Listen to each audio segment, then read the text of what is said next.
ওম জননীং শারদাং দেবীং রামকৃষ্ণ জগদ্গুরুং পাদপদ্মে তৈ সিক্তং প্রণমামি মুহুর্মুহুর। জয় মা। আজ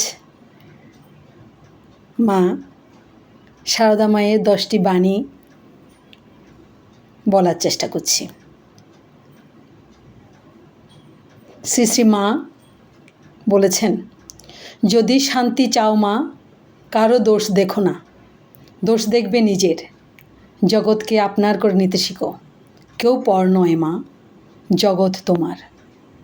এটা হচ্ছে শান্তির উপায়। 2 নম্বর বাণী হচ্ছে মানব সত্তা। 100 জনকে খাওয়াতে হবে না, কিন্তু চোখের সামনে একজন ক্ষুধার্তকে দেখলে তাকে একটু খেতে দিও। 3 নম্বর বাণী নিষ্কাম কর্ম। কাজ করা চাই বই কি, কর্ম করতে করতে কর্মের বন্ধন কেটে যায়, তবে নিষ্কাম ভাব আসে। একদণ্ডও কাজ ছেড়ে থাকা উচিত নয়। এই হচ্ছে নিষ্কাম কর্ম। 4 নম্বর বাণী হচ্ছে সকলের উপর সমান ভালোবাসা হয় কি করে জানো? যাকে ভালোবাসবে তার কাছে প্রতিদান কিছু চাইবে না, তবেই সকলের উপর সমান ভালোবাসা হয়। এটা হচ্ছে ভালোবাসার সত্য। মায়ের 5 নম্বর বাণী হচ্ছে ভাঙতে সবাই পারে, গড়তে পারে কজনে। নিন্দা ঠাট্টা করতে পারে সবাই, কিন্তু কি করে যে তাকে ভালো করতে হবে তা বলতে পারে কজনে।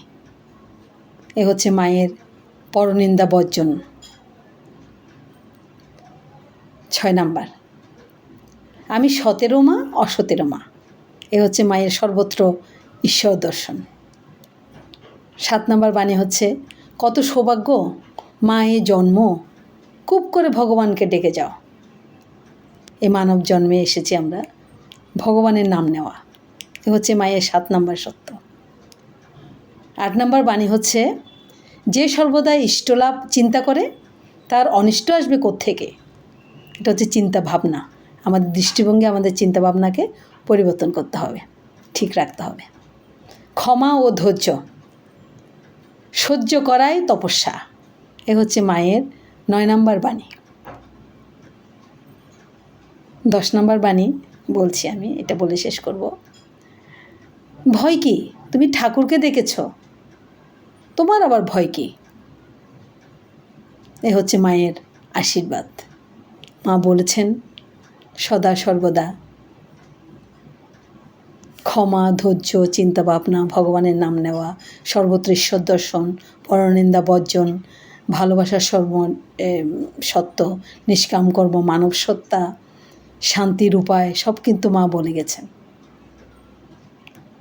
আজ এ পর্যন্তই মায়ের 10টা বাণী আমরা যদি জীবনে ধারণ করতে পারি, নিজের মধ্যে ধারণ করতে পারি, আচরণ করতে পারি, তবে জীবনে আর কোনো দুঃখ থাকবে না, কোনো দুর্দশা থাকবে না।